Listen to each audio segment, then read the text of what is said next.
आज का टॉपिक है करंट इलेक्ट्रिसिटी। तो करंट इलेक्ट्रिसिटी में हम लोग कौन कौन सा टॉपिक कवर करेंगे? किरचॉफ्स लॉ और इसका एप्लीकेशन जो है व्हीटस्टोन ब्रिज। और फिर है नेक्स्ट जो टॉपिक है वो है हीटिंग इफेक्ट ऑफ करंट। फिर पढ़ेंगे बायोट सेवार्ट लॉ। फिर हम लोग पढ़ेंगे Faraday law of electromagnetic induction और फिर लेंज लॉ। तो ये सारे जो टॉपिक है फ्रेंड करंट इलेक्ट्रिसिटी में JSSC जो TGT मुझे जो फिजिक्स का जो टॉपिक है करंट इलेक्ट्रिसिटी, तो यही सिलेबस है। तो सारे टॉपिक को हम एक एक करके डिटेल से पढ़ेंगे। तो आज हम लोग पढ़ेंगे किरचॉफ्स लॉ। तो सबसे पहले देखते हैं किरचॉफ्स लॉ किसको बोलते हैं। To analyse the complex electric circuit where Ohm's law is not applicable easily. हम लोग किरचॉफ्स लॉ को वहाँ पे अप्लाई करते हैं जहाँ पे ओम्स लॉ जो है अप्लीकेबल नहीं होता है। जैसे कोई कम्प्लेक्स इलेक्ट्रिक सर्किट हो तो उसको हम लोग एनालिसिस करने के लिए, वैसे सर्किट को सॉल्व करने के लिए हम लोग किरचॉफ्स लॉ का यूज करते हैं। Kirchhoff's gave two laws in 1842। Kirchhoff जो साइंटिस्ट है वो दो लॉ दिया था 1842 में, which are known as Kirchhoff's law, जिसको हम लोग किरचॉफ्स लॉ बोलते हैं। नोट में एक पॉइंट ध्यान रखना है, Kirchhoff's law are valid for both DC and AC circuit. Kirchhoff's जो लॉ होता है वो डीसी और एसी सर्किट दोनों के लिए वैलिड होता है। अब हम लोग एक एक करके दोनों दो यहाँ पे जो किरचॉफ्स लॉ दो लॉ दिया था उसको हम लोग एक एक करके डिटेल से पढ़ते हैं। पहला लॉ है किरचॉफ्स करंट लॉ, इसी को हम लोग फर्स्ट लॉ बोलते हैं या तो फिर जंक्शन लॉ बोलते हैं। तो इसका डिफिनेशन क्या है? It states that the total current entering a junction in a circuit must be equal to the total current leaving the same junction. इसका मतलब है कि कोई भी सर्किट हो, जैसे कि एक सर्किट है, it states that the total current entering, जहाँ पे देखिए कोई सर्किट है तो जितना भी करंट इंटर हो रहा है, जैसे कि यहाँ पे देखिए I1 करंट इंटर हो रहा है, I2 करंट इंटर हो रहा था, इस इन सर्किट कोई भी सर्किट है मस्ट बी इक्वल टू, वह जो है किसके इक्वल होगा? Total current living the same junction. Total जो मतलब यहाँ पे लिविंग की जगह हम लोग आउट भी लिख सकते हैं, total out out going, out यहाँ पे लिख सकते हैं आउट गोइंग, कि मतलब कि जितना करंट कोई भी जंक्शन पे आ रहा है वह जो होगा टोटल आउटगोइंग करंट के सम के इक्वल होगा। कोई भी जंक्शन है तो मान लो ये जंक्शन है, तो यहाँ पे देखिए I1 करंट इंटर हो रहा है और I2 करंट भी इंटर हो रहा है। देखिए I3 यहाँ पे आउट हो रहा है, I4 आउट हो रहा है, I5 जो है आउट हो रहा है। तो यहाँ पे देखिए, तो यहाँ पे जो इंटरिंग जो करंट है यहाँ पे क्या बोल सकते हैं? Entering current is equal to outgoing current. तो यहाँ पे देखिए I1 और I2 इंटर हो रहा था, इसलिए हम इसको यहाँ पे एक साइड प्लस लिख दिए हैं और is equal to outgoing current I3, इधर देखिए I3 plus I4 plus I5, ये जो सब जो है इनकमिंग और आउटगोइंग का इक्वल होगा। यही फर्स्ट लॉ बोल रहा है। फर्स्ट लॉ का और एक डिफिनेशन है KCL का, किरचॉफ्स करंट लॉ का, the algebraic sum of all the current meeting at any junction of electric circuit is zero. बोल रहा था algebraic sum of all the current meeting at any junction of electric circuit is zero, यानी summation of आई जो है वो zero होता है। और इसका जब हम सर्किट को एनालिसिस करेंगे तो हम लोग क्या ध्यान रखना है? करंट को डायरेक्शन कैसे लेना है? इनकमिंग करंट को हम लोग पॉजिटिव, यहाँ पे देखिए इनकमिंग करंट को हम लोग पॉजिटिव लिए थे, और यहाँ पे देखिए जब इसको हम इस साइड लेके आएंगे तो ये सब माइनस होगा आउट गोइंग वाला। तो यहाँ पे हम लोग देखिए फिर आउटगोइंग करंट को हम लोग नेगेटिव लेना है और इनकमिंग करंट को पॉजिटिव होना है। तो सेकेंड डिफिनेशन क्या बोलता है? The algebraic sum of all the current meeting at any junction of electric circuit कितना होता है? जीरो होता है। इतना ही ध्यान रखना है किरचॉफ्स करंट लॉ या फर्स्ट लॉ में। अब देखते हैं हम लोग सेकेंड लॉ। अब यहाँ पे नोट में कुछ पॉइंट याद रखना है कि जो किरचॉफ्स करंट लॉ है ये अप्लीकेबल होता है बहुत ओपन और क्लोज सर्किट के लिए। ये जो किरचॉफ्स करंट लॉ होता है, यहाँ पे देखिए, यहाँ पे ये तो ओपन सर्किट है, ये क्लोज सर्किट के लिए भी वैलिड होता है। मान लीजिए कोई सर्किट बना दिए, तो ये जो है ये क्लोज सर्किट के लिए भी जो है वो वैलिड होता है, और ओपन सर्किट कुछ इस प्रकार का है उसके लिए भी वैलिड है KCL. KCL is based on conservation of charge. KCL जो लो है वो किस पर बेस्ड है? कंजर्वेशन ऑफ चार्ज पे। इसको भी ध्यान रखना है क्योंकि ये भी वन लाइनर पूछा जाता है कि जो है केसीएल जो है कौन से किस पर बेस्ड है, तो कंजर्वेशन ऑफ चार्ज पे बेस्ड है। अब हम आगे पढ़ेंगे second law, Kirchhoff's voltage law. Kirchhoff's voltage law, इसी को सेकेंड लॉ बोलते हैं या इसी को फिर लूप लॉ बोलते हैं। तो इसका डिफिनेशन क्या है? The algebraic sum of all the potential difference around any close loop is zero. वहाँ पे क्या बोलते हैं? फर्स्ट लॉ में क्या था? ये algebraic sum of all the current meeting at any junction. कोई भी जंक्शन में जितना भी करंट मीटिंग हो रहा है उसका जो सम करेंगे, यानी इनकमिंग और आउटगोइंग, जब हम सम करेंगे सबको तो वो किसके इक्वल होगा? जीरो के इक्वल होगा। उसी तरह यहाँ पे किरचॉफ वोल्टेज लॉ में क्या था? The algebraic sum of all the potential difference. यहाँ पे पोटेंशियल डिफरेंस याद रखना, around any close loop is zero. और यहाँ पे एक कंडीशन है, क्लोज लूप में ही केवल ये वैलिड है किरचॉफ वोल्टेज लॉ।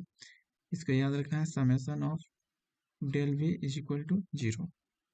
और एक इसका डिफिनेशन है किरचॉफ वोल्टेज लॉ का, the algebraic sum of all the EMF, EMF मतलब कि potential difference, the algebraic sum of all the EMF in each loop of circuit is equal. यहाँ पे भी देखिए इक्वल साइन को यहाँ पे पकड़ के रखना है।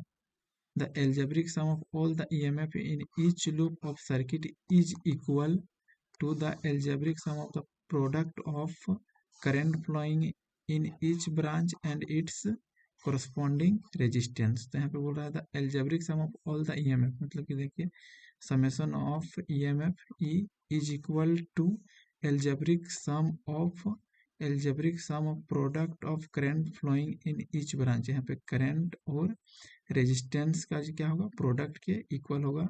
कोई भी सर्किट में जो ईएमएफ होगा उसके, यहाँ पे देखिए अभी हम आगे जो हम यहाँ पे जैसे कोई एक एग्जांपल, यहाँ पे जो सर्किट है अभी हम एक एग्जांपल से बता रहे हैं।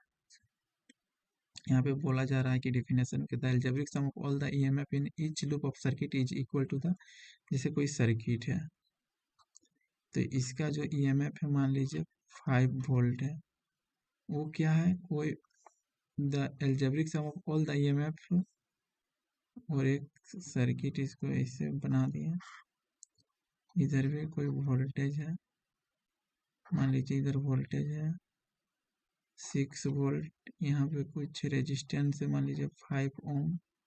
तो देखिए इधर से भी करंट जा रहा है, इधर से भी करंट जा रहा है, यहाँ पे जंक्शन पे मिल के इनकमिंग करंट जो है आउटगोइंग होगा इस साइड नीचे तरफ डायरेक्शन। तो बोला था यहाँ पे जो भी पोटेंशियल है उसका जो है इस लूप का बात करें या फिर अलग अलग लूप का बात करें, जैसे इस लूप का जो वोल्टेज होगा या फिर पोटेंशियल होगा, each loop of the circuit equal होगा algebraic sum of product of इस करंट और इस रेजिस्टेंस के प्रोडक्ट के इक्वल होगा। उसी तरह हम इस सर्किट की बात करें तो इसमें जो है जो पोटेंशियल है या फिर ईएमएफ है वो इस रेजिस्टेंस और इधर से जाने वाला जो करंट है उसके प्रोडक्ट के इक्वल होगा, यही बोल रहा है। तो यहाँ पे ये फॉर्मूला याद रखना है कि summation of EMF is equal to summation of IR. और इसका हम लोग साइन कन्वेंशन कैसे करेंगे? जैसे हम लोग सपोज कीजिए एक वायर है, तो इसमें जो है करंट इधर जा रहा है, इसमें रेजिस्टेंस इधर है, तो उसी के डायरेक्शन में यदि हम पोटेंशियल डिफरेंस निकालेंगे तो हमेशा वो पॉजिटिव लेंगे, हमेशा पॉजिटिव लेंगे। और देखिए सपोज देखिए इधर से करंट फ्लो हो रहा है रेजिस्टेंस और उसका अपोजिट डायरेक्शन में जब पोटेंशियल डिफरेंस फाइंड करेंगे तो ईएमएफ निकालेंगे तो नेगेटिव लेना है। तो इसमें एक बात का ध्यान रखना है, जिधर हम करंट फ्लो हो रहा है उधर पोटेंशियल डिफरेंस फाइंड करेंगे तो पॉजिटिव और उसके अपोजिट में नेगेटिव। इसमें कुछ नोट याद रखना है कि समेशन ऑफ डेल वी, ये फर्स्ट जो हम केवीएल का जो लॉ पहला जो स्टेटमेंट बताएं तो उससे ये आया था, और यही वाला का अदर फॉर्म में इसको लिखा गया, जब इसको ओपन करेंगे तो यही से ही आएगा। उसके KVL is applicable to only close loop, और यहाँ पे देखिए हम बोला था कि केवल ये जो है क्लोज लूप के लिए ही वैलिड होता है केवीएल। थर्ड नोट याद रखना, KVL is based on conservation of charge, और केवीएल जो है वो कंजर्वेशन ऑफ चार्ज पे बेस्ड है। अब हम एक क्वेश्चन के माध्यम से हम जो केवीएल और केसीएल जो पढ़े हैं दोनों लोग, उसको हम इम्प्लीमेंट करके बता रहे हैं। यहाँ पर बोल रहा है in a given circuit find the current through 6 ohm resistance. एक सर्किट दिया हुआ है और यहाँ पे देखिए ये जो यहाँ पे रेजिस्टेंस है 6 ओम, इसके अक्रॉस जो है करंट को हमको फाइंड करना है, करंट फाइंड करना, find the current through 6 ohm resistance. तो यहाँ पे देखिए हम केसीएल और केवीएल कैसे इम्प्लीमेंट करेंगे। यहाँ पे देखिए पोटेंशियल लगा हुआ है, ईएमएफ है 140 वोल्ट और 90 इधर है, इधर का जो क्लोज लूप है 90 वोल्ट। तो यहाँ पे देखिए करंट किधर फ्लो होता है, पॉजिटिव से नेगेटिव की ओर, तो इसके इधर करंट का डायरेक्शन इधर होगा यहाँ पे, और ये यहाँ पे होगा 140 वोल्ट वाला में इधर होगा। इधर वाला करंट का मान नाम दे दिए I1 करंट इधर फ्लो हो रहा है, इधर वाला का नाम दे दिए I2 करंट फ्लो हो रहा है। तो यहाँ पे I2 फ्लो हो रहा है तो इधर भी I2 ही यहाँ पे आएगा, यहाँ भी I1 ही आएगा। अब यहाँ पे देखिए ये एक जंक्शन हो गया, जंक्शन हो गया।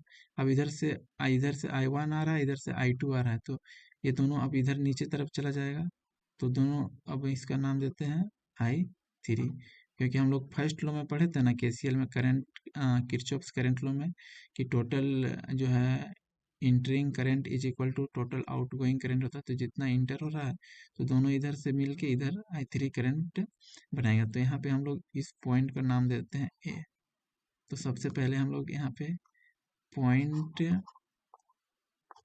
ए में हम केसीएल अप्लाई करेंगे। तो केसीएल का डिफिनेशन में क्या बताए थे कि टोटल इंटरिंग करंट यानी total incoming current is equal to total outgoing current, यानी I1 plus I2 is equal to I3 होगा। ये हम केसीएल से फाइंड कर लिए पॉइंट ए जंक्शन पे।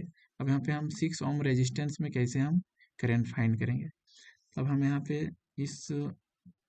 इसको लूप 1 नाम देते हैं, इसको लूप 2। हम सपोज करें कि इस लूप में हम क्लॉकवाइज मूव करते हैं और इसमें जो है एंटी क्लॉकवाइज। तो यहाँ पे देखिए सेकेंड लॉ क्या बोल रहा था, सेकेंड लॉ यानी केवीएल का जो है किरचॉफ वोल्टेज लॉ क्या था कि summation of EMF is equal to summation of I R. तो यहाँ पे देखिए इसमें ईएमएफ कितना है, हम लूप 1 में का बात करते हैं, लूप 1 में कितना है, यहाँ पे ईएमएफ 140 इज इक्वल टू, यहाँ पे देखिए इधर करंट फ्लो हो रहा है, तो यहाँ पे देखिए आई इंटू आर यानी I1 इंटू 20 ओम हो जाएगा। उसके बाद यहाँ पे लूप इधर क्लॉकवाइज मूव करेंगे, तो यहाँ पे देखिए अब इस वाला लाइन में जाएगा I3, तो प्लस होगा I3 इंटू 6 ओम। ये तो लूप 1 का बात हो गया। अब लूप 2 का बात करते हैं। लूप 2 में हम केवीएल अप्लाई करेंगे। तो यहाँ पे देखिए इसमें हम लोग देखिए लूप 1 में तो हम यहाँ पे क्लॉकवाइज मूव कर रहे थे, अब लूप 2 में हम लोग एंटी क्लॉकवाइज करेंगे। तो यहाँ पे देखिए यहाँ पे करंट जो है यहाँ पे इसका ईएमएफ कितना है 90 वोल्ट है, इज इक्वल टू यहाँ से करंट कितना निकल रहा है I2 करंट, I2 इंटू 5 ओम। उसके बाद ये नीचे तरफ चला गया, प्लस होगा I3 इंटू 6 ओम। क्वेश्चन में हमको पूछा है कि 6 ओम का रेजिस्टेंस है, इसी के अक्रॉस जो है कितना करंट फ्लो हो रहा है उसी को हम फाइंड करेंगे। अब यहाँ पे देखिए हम कैसे फाइंड करेंगे। यहाँ पे देखिए I1 ऊपर वाला जो इक्वेशन है उसमें I1 और I3 वेरिएबल है, इसमें नीचे वाला में I2 और I3 वेरिएबल है। तो यहाँ पे देख रहे हैं टोटल 3 वेरिएबल है, तो हमको यहाँ पे 2 वेरिएबल बनाएंगे। 2 वेरिएबल कैसे बनाएंगे, हम लोग केसीएल का जो यहाँ पे इक्वेशन आया I1 plus I2 is equal to I3, इसका यूज करेंगे यहाँ पे। एक हम लोग का मकसद क्या है I3 का वैल्यू फाइंड करना, क्योंकि 6 ओम के अक्रॉस जो है I3 करंट ही फ्लो हो रहा है, तो I3 का वैल्यू फाइंड करेंगे तो हम लोग का करंट निकल जाएगा। तो इसमें से हम I1 को चेंज कर सकते हैं या तो फिर I2 को जो है यहाँ से हम क्या निकाल सकते हैं, I1 को 2 और 3, हाँ यहाँ से हम I1 की जगह वैल्यू पुट कर सकते हैं, I1 के जगह पे I3, अब ये I2 इधर चला जाएगा तो I2 हो जाएगा। तो I1 की जगह हम I3 माइनस I2 पुट करते हैं पहला इक्वेशन में। तो यहाँ पे देखिए फ्रॉम 1 से क्या हो जाएगा, इधर तो 140 हो जाएगा, इज इक्वल टू I1 की जगह I3 माइनस I2 और हो जाएगा 20 ओम प्लस I3 इंटू 6 ओम। अब इसको ओपन करते हैं, I3 इंटू 20 हो जाएगा, फिर माइनस होगा I2 इंटू 20 प्लस हो जाएगा I3 गुना 6। अब इसको तो हम नेक्स्ट पेज में लिखना होगा, 140 इज इक्वल टू I3 20 फिर था minus I2 20 minus I2 20 plus I3 6 I3 गुना 6। अब यहाँ पे देखिए I3 यहाँ पे 20 I3 है और यहाँ पे 6 I3 है, तो यहाँ पे दोनों को ऐड कर देंगे तो होगा 20 और 6 26, यानी I3 गुना 26 I3 हो जाएगा, माइनस हो जाएगा I2 गुना 20, या फिर हम लिख सकते 26 I3 या फिर 20 I3, दोनों में से कुछ भी लिख सकते हैं, सिंपल है। 26 I3 माइनस 20 I2 हो जाएगा। अब हम इक्वेशन नंबर ये जो 2 है इसको भी लिख देते हैं, इसको कुछ नाम देते हैं ए। 90 था ये, 90 इज इक्वल टू 5 I2 और 6 I3 प्लस 6 I3, इसका नाम देते हैं बी। अब यहाँ पे देखिए, यहाँ पे I3 हम लोग का एम है I3 का वैल्यू फाइंड करना। तो यहाँ इसमें से हमको कुछ जोड़ घटा गुना भागा करके जैसे भी करके हम लोग को एक टर्म को कैंसिल करना होगा। तो यहाँ पे देखिए I2 है, यहाँ पे कितना है, यहाँ पे 20 I2 है, तो I2 को कैंसिल करना होगा। तो हमको यहाँ पे देखिए ये वाला जो इक्वेशन है, ये वाला बी नंबर, तो इसको हम 4 से मल्टीप्लाई करेंगे तो इसको 20 I2 हो जाएगा और ऐड कर देंगे तो ये दोनों आपस में कैंसिल हो जाएगा, लास्ट में I3 बचेगा। इसको जब हम 4 से गुना कर देंगे दोनों तरफ, तो 9 चौके हो जाएगा 36 यानी 360, फिर 5 चौका हो जाएगा 20 I2 प्लस 6 चौके 24 I3। अब हम इक्वेशन को सी मान लेते हैं। अब हम क्या करते हैं, इक्वेशन 1 और सी को जोड़ देंगे तो यहाँ पे देखिए 20 I2 वाला और 20 I2 ये कैंसिल हो जाएगा क्योंकि प्लस माइनस कैंसिल हो जाएगा। उसके बाद यहाँ पे देखिए इसको 140 और 360 को ऐड करेंगे, 360 40 होगा 400 और एक 500 हो जाएगा। उसके बाद यहाँ पे होगा 26 I3 प्लस हो जाएगा 24 I3, तो यहाँ पे 26 4 30 और 20 50 I3 हो जाएगा। 0 से 0 कैंसिल हो जाएगा, 5 10 से कट जाएगा, यानी I3 का वैल्यू जो आएगा वो 10 एम्पियर हो जाएगा। यही इसका आंसर हो जाएगा। तो इस तरह हम लोग KCL और KVL का यूज करेंगे। नेक्स्ट वीडियो में हम इसका एप्लीकेशन देखेंगे व्हीटस्टोन ब्रिज।